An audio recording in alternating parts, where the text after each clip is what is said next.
जहां लव होता है वहां जिहाद नहीं हो सकता और जहां जिहाद है वहां लव का होना नामुमकिन है।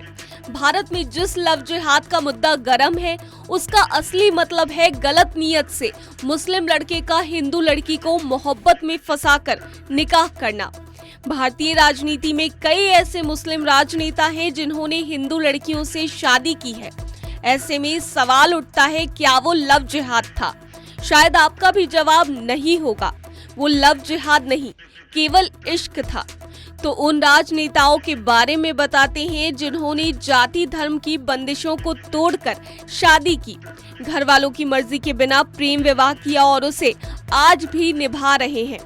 भाजपा के दिग्गज नेता मुख्तार अब्बास नकवी ने लव मैरिज की है। उनकी पत्नी का नाम सीमा है।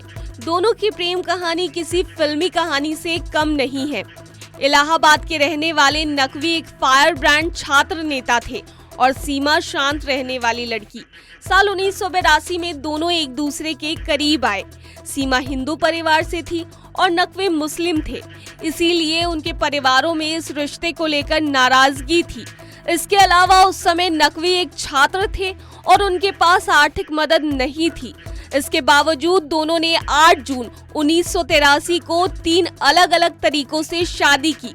पहले कोर्ट मैरिज हुई, फिर निकाह और फिर हिंदू के रीति रिवाजों से शादी हुई। जम्मू कश्मीर के पूर्व मुख्यमंत्री उमर अब्दुल्ला ने भी प्रेम विवाह किया था।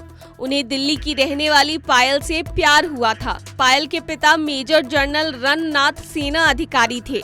अब्दुल्ला को पायल से प्यार तब हुआ जब दोनों दिल्ली के ओबेरॉय होटल में साथ काम कर रहे थे। दोनों ने साल 1994 में शादी कर ली। दोनों के 2 बच्चे भी हैं। हालांकि 17 साल के जुड़ाव के बाद उमर ने घोषणा की कि वह अपनी पत्नी से अलग हो गए हैं। अब बात करते हैं कांग्रेस के दिग्गज नेता सचिन पायलट की। पूर्व केंद्रीय मंत्री राजेश पायलट के बेटे सचिन पायलट ने पूर्व केंद्रीय मंत्री फारूक अब्दुल्ला की बेटी सारा अब्दुल्ला से शादी की है। दोनों लंदन में पढ़ाई करते हुए एक दूसरे के करीब आए थे। दोनों एक दूसरे को चाहते थे, लेकिन सारा के परिवार को ये रिश्ता मंजूर नहीं था। इसकी वजह थी सचिन का दूसरे धर्म से होना। जब परिवार ने सारा की बात नहीं मानी तो दोनों ने 15 जनवरी 2004 को दिल्ली में शादी कर ली।